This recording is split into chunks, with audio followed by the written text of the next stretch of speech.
श्री राम जी की कृपा से आपको शाम को 10-11 बजे तक आपको एग्जैक्ट टाइम पता लग जाएगा कि वो लोग कब बाहर आ रहे हैं।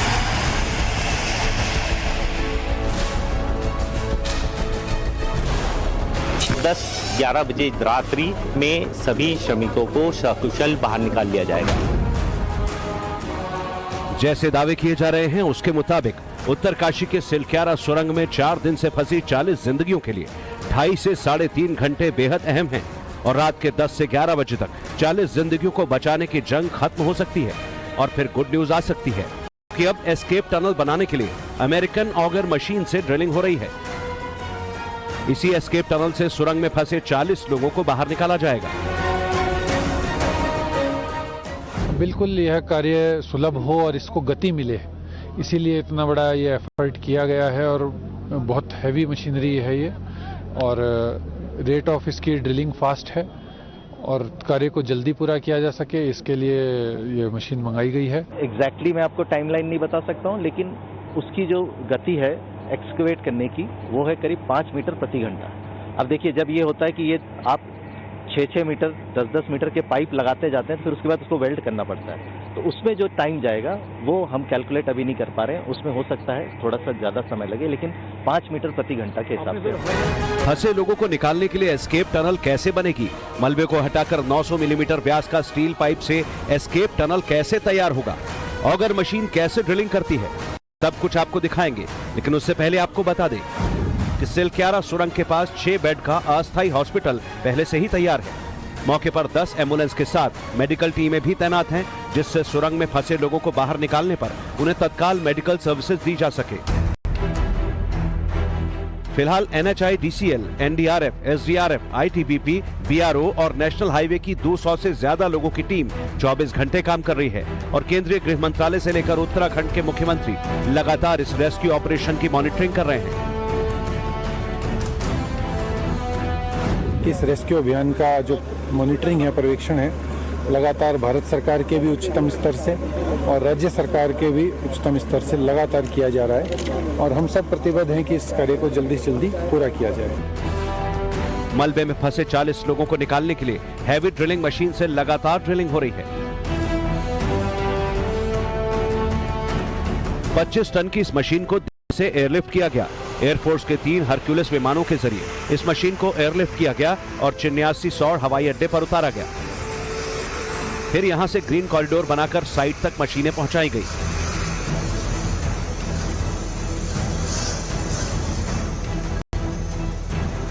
ऑगर मशीन के पहुंचने से पहले उसका प्लेटफॉर्म बनकर तैयार था। 3-4 घंटे मशीन के इंस्टॉलेशन में लगे और फिर मलबे के आर पार पाइप डालने की प्रक्रिया शुरू हो गई।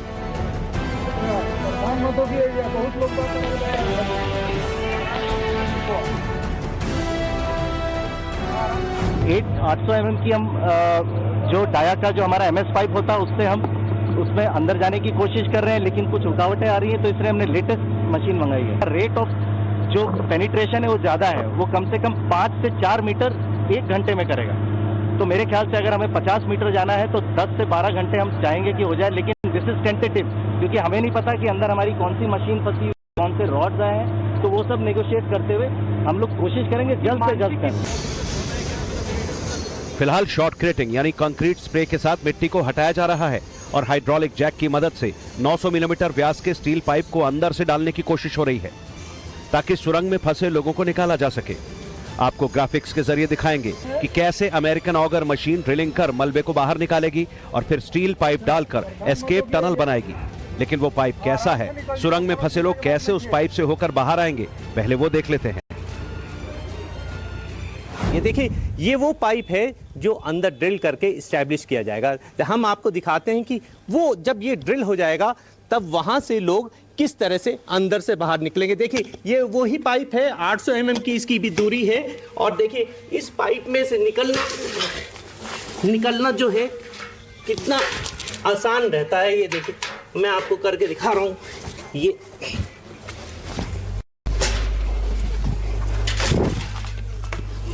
और कुछ इस तरह से वहाँ जो 40 फंसे हुए लोग हैं वो इसी पाइप को टनल बनाते हुए जो उसमें से निकाला जाएगा, इसी तरह से कुछ लोग 40 जिंदगी को बचाने की कवायद दोबारा से शुरू की जा रही है।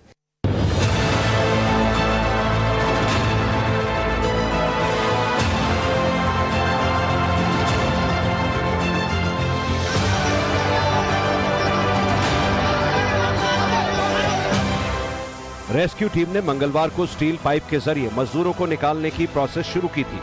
इसके लिए ऑगर ड्रिलिंग मशीन और हाइड्रोलिक जैक की मदद से 35 इंच के डायमीटर का माइल्ड स्टील पाइप टनल के अंदर डालने की कोशिश की गई, लेकिन इसमें कामयाबी नहीं मिली। रेस्क्यू ऑपरेशन की मॉनिटरिंग कर रहे पीएमओ ने इसके बाद सेना को इसमें शामिल किया और अब सेना अपनी हैवी मशीन से ड्रिलिंग का काम कर रही है। लेकिन हैवी ड्रिलिंग मशीन से एस्केप टनल बनाने से पहले रेस्क्यू साइट पर मौजूद मजदूरों ने हंगामा शुरू कर दिया। इस दौरान सुरंग के बाहर मजदूरों की पुलिस से तीखी झड़प और धक्का मुक्की भी हो गई। सुरंग में फंसे मजदूरों के परिजनों ने आक्रोश जताते हुए रेस्क्यू ऑपरेशन में ढिलाई का आरोप लगाया। 11 तारीख से समझ लो नाइट शिफ्ट चली। सुबह का टाइम स्लाइड हो गया 5:30 बजे करीब। हमने उसके बावजूद मशीनें लगाने के बावजूद हम लग गए मगर ताकि अपने बंदे बाहर निकल जाएं। ठीक, कंपनी वाले आते हैं उसको बंद करवा देते हैं काम को, ना खुद कार्रवाई कर पाए ना वर्कर को करने दिया। क्या आपका ये मानना है कि जो रेस्क्यू चल रहा है वो प्रॉपर नहीं चल पा रहा है? नहीं चल पा रहा सर, 6ठा दिन आज। वो हमें सबसे पहले विश्वास दिलाएं कि कब तक, हमें टाइम बताएं कि कब तक जो है आप जो है हमारे फंसे हुए मजदूरों को बाहर निकालोगे, कब तक आपका जो ये सक्सेस होगा, कब तक वो बाहर होंगे। मजदूरों की मांग थी कि प्रशासन उन्हें टनल के अंदर जाने दे, वो फंसे हुए अपने साथियों को निकाल ला सकते हैं। लेकिन प्रशासन का कहना कि एक तो के अंदर लिमिटेड स्पेस है और जिस तरह ऊपर से मलबा गिर रहा है, ऐसे में सबकी जान जोखिम में फंस सकती है। इसीलिए हम सबको नहीं इन्वॉल्व कर सकते क्योंकि अंदर बड़ी लिमिटेड जगह है, वहाँ पे भीड़ भाड़ होती है। कल ऐसा हुआ था कि जब हम काम कर रहे थे अचानक से एक तरह से सारा मलबा गिरने लगा, एक दो को इंजरी भी हो सकती थी। तो इसीलिए हम चाहते हैं कि मिनिमम जो काम कर रहे वही रहे, क्योंकि सारे चाहेंगे, आप भी चाहेंगे कि मदद करें, हम चाहते हैं सब करें, लेकिन लिमिटेड जगह है तो लिमिटेड लोग वहाँ पर हैं। सुरंग में फंसे हर एक शख्स की सलामती के लिए लोग प्रार्थना कर रहे हैं। अनहोनी की आशंका से दर्द में डूबे परिवारों का हौसला बढ़ा रहे हैं। अमेरिकन अर्थ ऑगर मशीन से ड्रिलिंग शुरू होने के बाद सुरंग में फंसे परिवारों की उम्मीदें और मजबूत हुई हैं, क्योंकि सुरंग के अंदर मलबे का दायरा 70 मीटर तक बढ़ चुका है। पहले जो ड्रिलिंग मशीन लगी थी वो केवल 45 मीटर तक ही काम कर सकती थी, इसीलिए बड़ी मशीन लाई गई। 14 तारीख तक 6 बार ऊपर से गिर चुका है। गिर के उसका स्पैन जो है वो 70 मीटर हो गया है। मेरी मशीन 70 मीटर तक काम नहीं कर सकती, मेरी मशीन 40 मीटर तक काम कर सकती है। इसलिए उस मशीन को हटा के सरकार द्वारा, भारत सरकार द्वारा एक दूसरी बड़ी मशीन जिसकी कैपेसिटी अबाउट 70 मीटर है वो अरेंज की गई है। अमेरिकन अर्थ ऑगर मशीन जब रेस्क्यू साइट पर पहुंची तो हमारे संवाददाता ने इसके ऑपरेटर से मशीन के बारे में जानकारी ली। जो कंपनी है उसने एक और नई ड्रिल मशीन को मंगाया है। जो पुरानी ड्रिल मशीन थी उसका काम वो अपना काम नहीं कर पा रही थी, जिसकी वजह से अब नई ड्रिल मशीन मंगाई गई है। देखिए ये मेरे पीछे ये ऋषिकेश से आ रही है इस समय और हम मौके पे हैं और ग्राउंड रिपोर्ट्स आपको दे रहे हैं कि देखिए ये जो मशीन है, ये ड्रिल मशीन, ये उससे बड़ी क्षमता की मशीन है जिसका काम ड्रिल करके पाइप को अंदर डालने का प्रयास करेगी। ये बहुत हैवी मशीन है, इसके बारे में हम बात करेंगे। यहाँ हमारे साथ इस मशीन के जो ऑपरेटर हैं उनसे बात करने की कोशिश करेंगे। क्या है इसके बारे में भैया, आप इस मशीन के ऑपरेटर हैं, कहाँ से लेके आए हैं, इसके बारे में बताइए।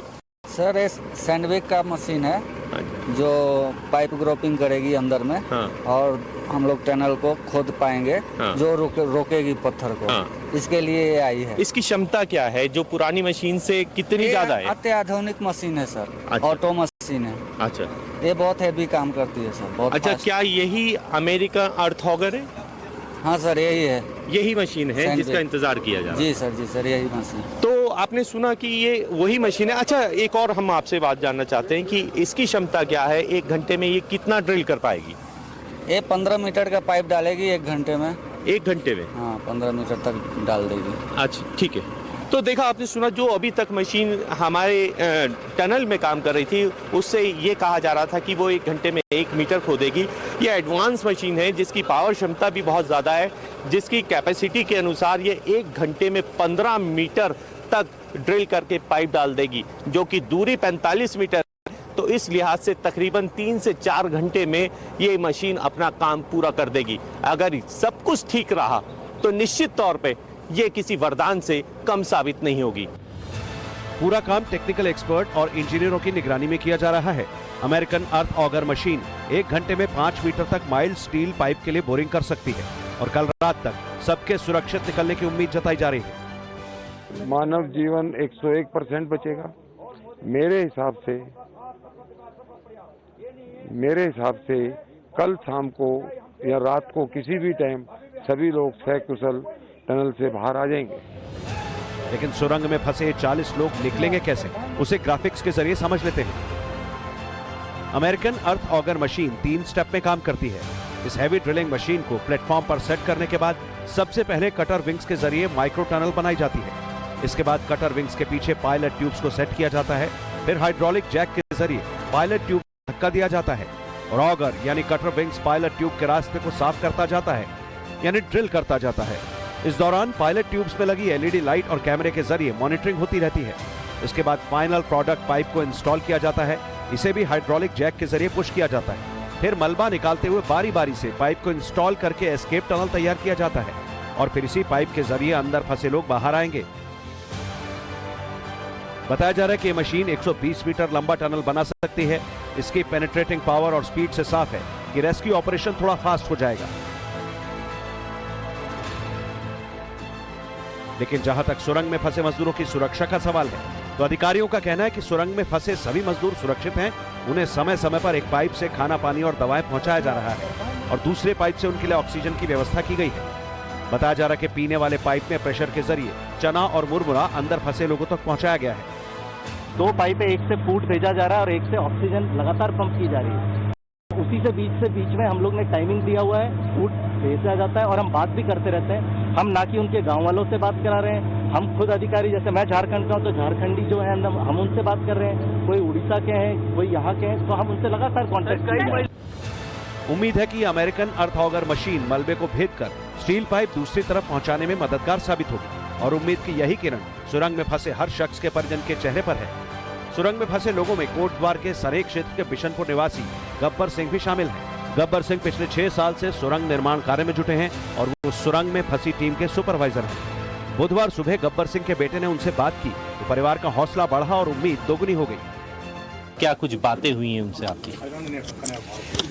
बातें तो मेरे हुई थी भी, जब मैं परसों 13 तारीख रात को 12 बजे यहाँ पर आया था। 14 तारीख सुबह तो नहीं पाया, लेकिन शाम को मैंने बात की थी उनसे। उन्होंने यही बोला कि मैं ठीक हूँ, आप चिंता मत करना और घर में सबको बताना कि वो ठीक ठाक, चिंता करने की जरूरत नहीं है। उनको भाई को इस काम का बहुत बड़ा एक्सपीरियंस है, जिसकी वजह से वो 40 जिंदगी अपने को लगा के 40 जिंदगियों को संवारे हुए वहाँ पर। मेरे साथ गब्बर सिंह नेगी जी के बेटे भी हैं, इनसे भी जानते हैं क्या कुछ बात हुई कल उनकी अपने फादर से। दीपावली पे वो बाहर रहे और अब वो इनके इंतज़ार में यहाँ पे लगातार जमे हुए हैं। आज सुबह मेरी बात हुई उनसे तो उन्होंने यहाँ कहा मुझसे कि मैं यहाँ पर ठीक हूँ, चिंता करने की कोई बात नहीं है और घर पर यह बता देना कि मैं 1-2 दिन में आ जाऊंगा। अब वो बोल रहे कंपनी वाले कि वो मशीन है, वो कंपनी की मशीन है, तो जैसा वो बता रहे तो लगता है कि शायद वो सक्सेस हो सकता है।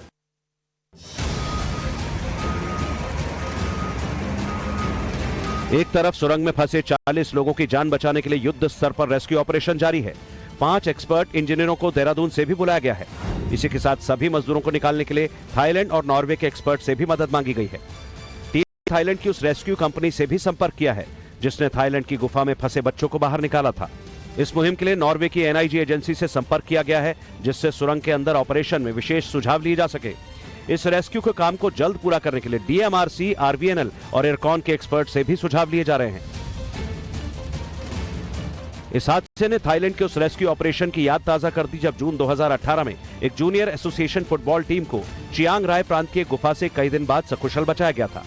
थाईलैंड की उस रेस्क्यू अभियान में अमेरिका, ब्रिटेन और नॉर्वे समेत दुनिया के कई देशों के रेस्क्यूअर्स और एक्सपर्ट्स ने हिस्सा लिया था।